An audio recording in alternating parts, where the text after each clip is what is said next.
मुंबई। रिलायंस का बोर्डरूम में बड़े बड़े अफसर बैठे थे, सब चुप थे। मुकेश अंबानी खड़े हुए। उन्होंने एक बात कही जिसे सुनकर सबके होश उड़ गए और बोले, हम 6 महीने तक पूरे देश को फ्री में डेटा देंगे, कॉल फ्री, SMS फ्री, बस सिम लेनी होगी। कमरे में सन्नाटा छा गया।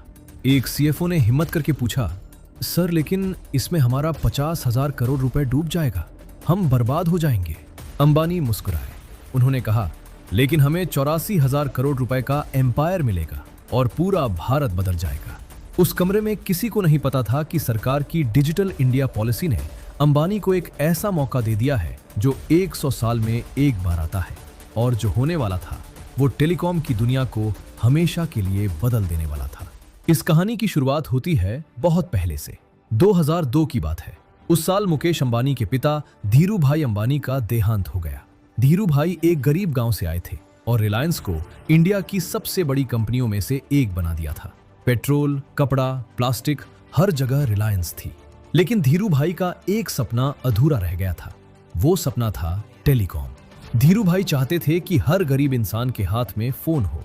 वो कहते थे, अगर किसान को सही दाम पता चले, अगर मजदूर को सही जानकारी मिले तो वो भी आगे बढ़ेगा। अब मुकेश के हाथ में कंपनी थी। उनके भाई अनिल के साथ बंटवारा हुआ। मुकेश को पेट्रोल और प्लास्टिक मिला, अनिल को टेलीकॉम मिला। लेकिन मुकेश का मन तो टेलीकॉम में ही था। 2007 में उन्होंने पहली कोशिश की। रिलायंस इन्फोकॉम नाम से कंपनी शुरू की। CDMA टेक्नोलॉजी पर चली, लेकिन वो फेल हो गई। लोगों ने GSM फोन खरीदे, CDMA को भूल गए। मुकेश को करारा झटका लगा। लेकिन एक चीज थी जो मुकेश अंबानी को सबसे अलग बनाती थी, वो हार नहीं मानते थे। उन्होंने सोचा, अगर पहली बार गलती हुई तो अगली बार सही करूंगा। उन्होंने दुनिया भर का डेटा इकट्ठा किया। अमेरिका, यूरोप, चाइना, हर जगह देखा कि टेलीकॉम कैसे बदल रहा है। और फिर उन्हें एक बात समझ आई, भविष्य डेटा का है, वॉइस कॉल का नहीं। उस वक्त भारत में एयरटेल, वोडाफोन, आइडिया जैसी बड़ी कंपनियां थीं।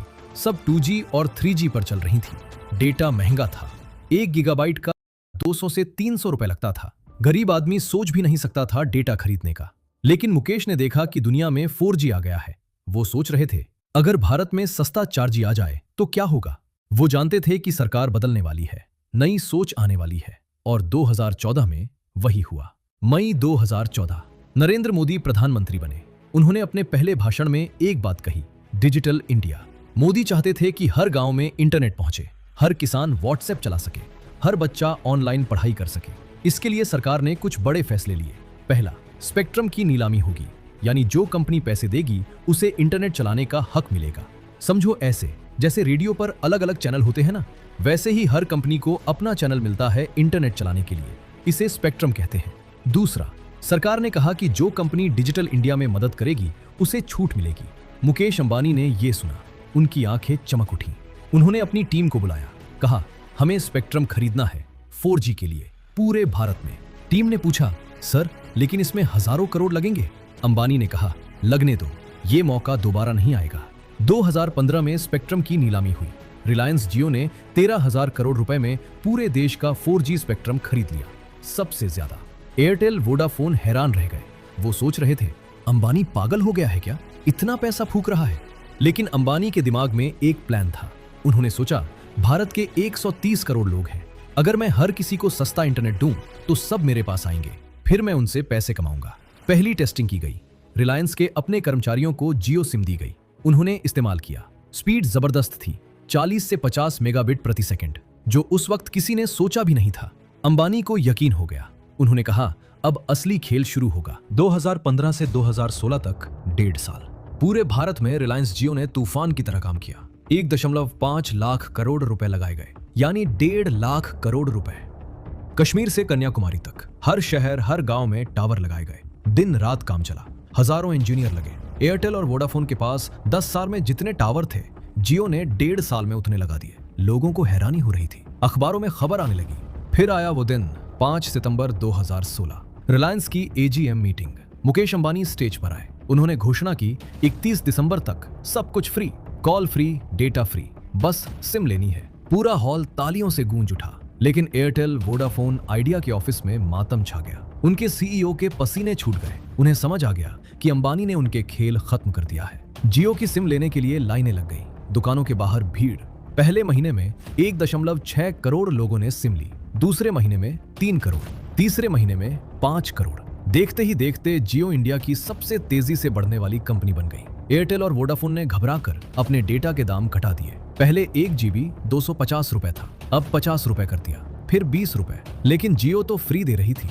लोग पागल हो गए, हर कोई जियो ले रहा था। रिक्शा वाला, दुकानदार, टीचर, डॉक्टर, सब। 6 महीने में जियो के 10 करोड़ यूजर हो गए। भारत के इतिहास में किसी कंपनी ने इतनी तेजी से ग्रोथ नहीं की थी। लेकिन एक बात थी, जियो को 50,000 करोड़ रुपए का नुकसान हो रहा था। हर दिन करोड़ों रुपए जल रहे थे। एयरटेल के सीईओ ने एक इंटरव्यू में कहा, जियो टिक नहीं सकती, ये डूब जाएगी। लेकिन मुकेश अंबानी ने एक शब्द भी जवाब नहीं दिया। वो जानते थे कि जो खेल वो खेल रहे हैं वो लंबे समय का है और इस खेल में जीत उन्हीं की होगी।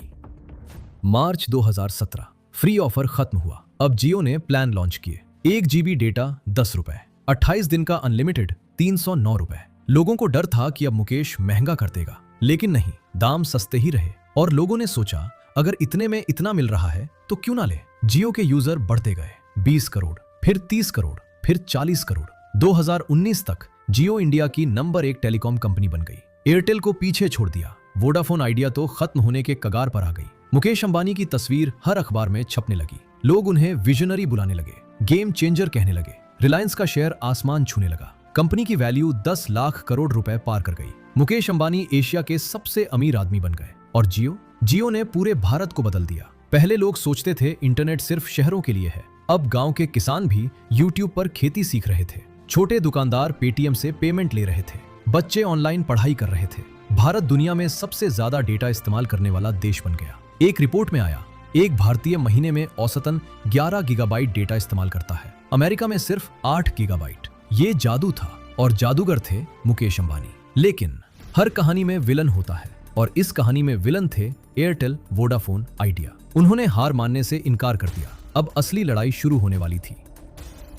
2017 का आखिर, एयरटेल, वोडाफोन और आइडिया के सीईओ एक साथ बैठे। उन्होंने एक प्लान बनाया, जियो को बर्बाद करना है। उन्होंने सबसे पहले ट्राई में शिकायत की। उन्होंने कहा, जियो गलत तरीके से कम दाम रख रही है, ये प्रेडेटरी प्राइसिंग है, यानी दूसरी कंपनियों को खत्म करने के लिए जानबूझकर नुकसान उठा रही है, ये गैर कानूनी है। ट्राई ने सुनवाई शुरू की, जियो पर दबाव बढ़ने लगा। फिर वोडाफोन और आइडिया ने मिलकर एक बड़ा कदम उठाया। उन्होंने अपनी कंपनियां मर्ज कर दी, वोडाफोन आइडिया बन गई।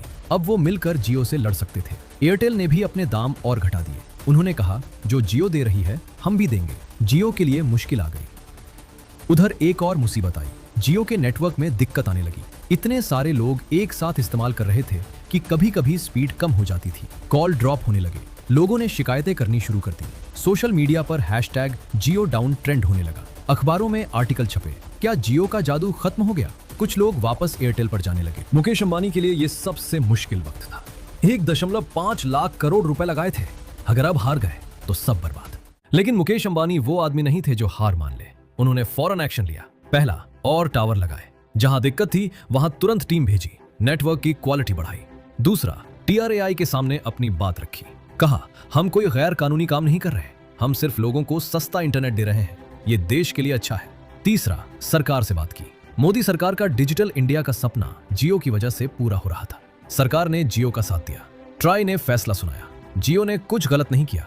अंबानी ने राहत की सांस ली। धीरे धीरे नेटवर्क सुधरता गया, कॉल क्वालिटी बढ़ी, स्पीड स्थिर हुई और 6 महीने बाद लोग वापस आने लगे। 2018 तक जियो फिर से नंबर 1 पर आ गई, इस बार पक्के तौर पर। वोडाफोन आइडिया हारने लगी, उनके ऊपर हजारों करोड़ का कर्ज आ गया। एयरटेल बची रही लेकिन उसे भी नुकसान हुआ। जियो जीत गई।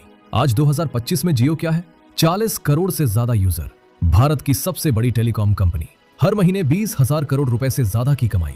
वोडाफोन आइडिया लगभग खत्म हो गई। आज उनके सिर्फ 20 करोड़ यूजर बचे हैं, वो बंद होने के कगार पर है। एयरटेल बची है लेकिन जियो से छोटी है। और मुकेश अंबानी, उनकी नेटवर्थ 7 लाख करोड़ रुपए से ज्यादा हो गई, दुनिया के टॉप 10 अमीर लोगों में से एक। लेकिन सबसे बड़ी बात ये नहीं है, सबसे बड़ी बात यह है, जियो ने भारत को बदल दिया। आज भारत में इंटरनेट की कीमत दुनिया में सबसे कम है। 1 गीगाबाइट डेटा 10 से 15 रुपए, अमेरिका में 1 गीगाबाइट 700 से 800 रुपए। आज भारत में 75 करोड़ इंटरनेट यूजर हैं, दुनिया में दूसरा सबसे बड़ा इंटरनेट मार्केट। छोटे शहरों और गांवों में क्रांति आ गई। किसान अपनी फसल की जानकारी ऑनलाइन देख रहे हैं, छोटे दुकानदार अपना सामान ऑनलाइन बेच रहे हैं। यूट्यूब, इंस्टाग्राम, फेसबुक सब भारत के गांव तक पहुंच गए। कोरोना के समय जब स्कूल बंद हुए तो बच्चों ने ऑनलाइन पढ़ाई की। यह सिर्फ जियो की वजह से संभव हुआ। डिजिटल पेमेंट बढ़ गया। फोन पे, पेटीएम, गूगल पे ये सब जियो की वजह से पॉपुलर हुए। आज भारत में 40 करोड़ से ज्यादा डिजिटल ट्रांजैक्शन होते हैं, दुनिया में सबसे ज्यादा। ये सब एक आदमी की वजह से हुआ, मुकेश अंबानी, और एक सरकारी फैसले की वजह से, डिजिटल इंडिया। जब सही विजन, सही टाइमिंग और सही एग्जीक्यूशन मिलते हैं तो इतिहास बनता है, और जियो ने इतिहास बना दिया। आज रिलायंस सिर्फ टेलीकॉम में नहीं है। जियो की वजह से उन्होंने जियो मार्ट शुरू किया, जियो सिनेमा, जियो सावन सब बना डाला। अंबानी का अगला टारगेट है 5G, और वो उसे भी वैसे ही बदल देंगे जैसे 4G को बदल दिया। दोस्तों, ये कहानी सिर्फ एक कंपनी की नहीं थी, ये कहानी थी एक विजन की, एक हिम्मत की, एक जिद की। जब पूरी दुनिया कह रही थी कि अंबानी पागल है, तब भी उन्होंने अपना काम जारी रखा। जब 50,000 करोड़ रुपए का नुकसान हो रहा था, तब भी उन्होंने हार नहीं मानी, क्योंकि उन्हें पता था जीत लंबे समय में होती है, छोटे समय में नहीं। इस कहानी से हमें 3 सबक मिलते हैं। पहला, टाइमिंग बहुत जरूरी है। अंबानी ने डिजिटल इंडिया के साथ अपना प्लान मिलाया, सरकार की पॉलिसी को अपने फायदे में इस्तेमाल किया। दूसरा, बड़ा सोचो। छोटी कंपनियां सोच रही थीं कि थोड़ा पैसा कमा ले, अंबानी ने सोचा पूरा देश बदल दूं। तीसरा, शॉर्ट टर्म नुकसान उठाने की हिम्मत रखो अगर लॉन्ग टर्म फायदा दिख रहा हो। 6 महीने फ्री देना पागलपन लगता था, लेकिन उसने 40 करोड़ कस्टमर दिए। आज जियो की वजह से हर भारतीय सस्ता इंटरनेट इस्तेमाल कर रहा है। ये मुकेश अंबानी का भारत को तोहफा है। और ये कहानी खत्म नहीं हुई है दोस्तों, अभी तो शुरुआत है। 5G, 6G और भी बहुत कुछ आने वाला है। दोस्तों, अगर ये कहानी आपको पसंद आई हो तो एक जोरदार लाइक जरूर करो, चैनल को सब्सक्राइब करो, ताकि ऐसी ही कमाल की फाइनेंस और बिजनेस की कहानियां आप तक पहुंचती रहें। हम हर हफ्ते नई कहानी लाते हैं, स्कैम्स, सक्सेस स्टोरीज, मार्केट की बड़ी घटनाएं, सब कुछ। बेल आइकन दबा दो ताकि नोटिफिकेशन मिलता रहे।